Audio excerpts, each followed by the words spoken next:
because the eye is so complex. For example, we've got cameras in the studio here, and they need camera operators to pull focus and to be able to change shots and everything. And the more distance or close-up you get, you have to change the actual iris of the camera, perhaps even open it or close it a little bit. So that's all done instantaneously within the brain, the human brain. And it's so complex that I thought, yeah, how could we have been bumping around without sight for thousands or millions of years if we've evolved, when really it needed to be functioning from the word go? Well, yes, all right, I will answer that question.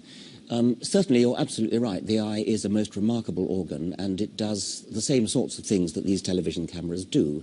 It does instant focusing. It does instant stopping down with the iris diaphragm. It's got full colour, three colour vision, just like modern televisions have. And it is a remarkably beautiful. It's not totally flawless. There are interesting flaws, interesting imperfections, which actually are revealing. Nevertheless, it does work very well, and an engineer would give it somewhat high marks for being well, quote, designed. Now, you raise the question, doesn't it all have to be working before it's any good? How could we bump along for millions of years with only half an eye? That's a bit of a fallacy, because actually only a quarter of an eye, only a hundredth of an eye is better than nothing.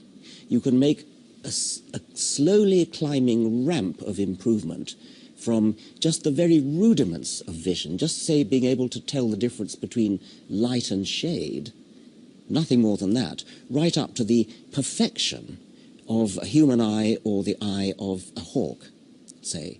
And in order for evolution to explain that, all we need is that there should be a ramp of improvement where every step, a hundredth of an eye, 200ths of an eye, 300ths of an eye, etc., 50% of an eye, 51% of an eye, each step has got to be an improvement on the one that went before. And it's easy to see why that would be. You start by being able to tell whether there's a shadow, whether it's night or day. Shadow's useful. It could be a predator moving overhead in the sea. Night or day is obviously useful for all sorts of purposes. Then you could imagine a cup. Instead of just having a flat sheet of light-sensitive cells, the edges turn up into a cup. Now, the cup means that if there's light coming from that direction, it hits that part of the eye. If there's light coming from that direction, it hits that part of the eye. So already the animal can tell the direction from which light is coming and the direction from which a shadow is coming. So we haven't got an image yet. All we've got is the direction of light. Now the cup can steadily and slowly over evolutionary time close over until you end up with a little hole at the top. And the little hole at the top, the same principles working all the way, that light coming from that direction hits that part of the retina, and from that direction hits this part of the retina. But because there's a hole, it's rather more precisely, not exactly focused, but light from there hits there, light from there hits there, light from there hits there, because it's got to get through the hole. We're moving towards a pinhole camera.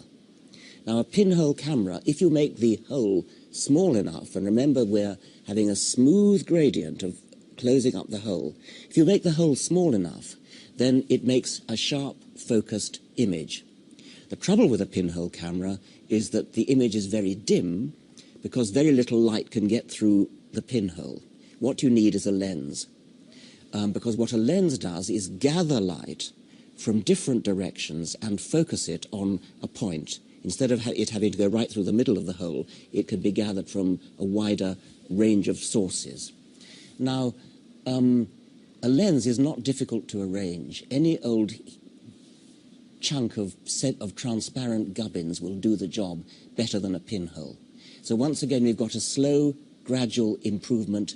Any old lump of gubbins, transparent, is better than nothing, and then the lens simply improves its shape gradually. It's got to be gradually. Every step has got to be a slight improvement over the previous one. You get a lens.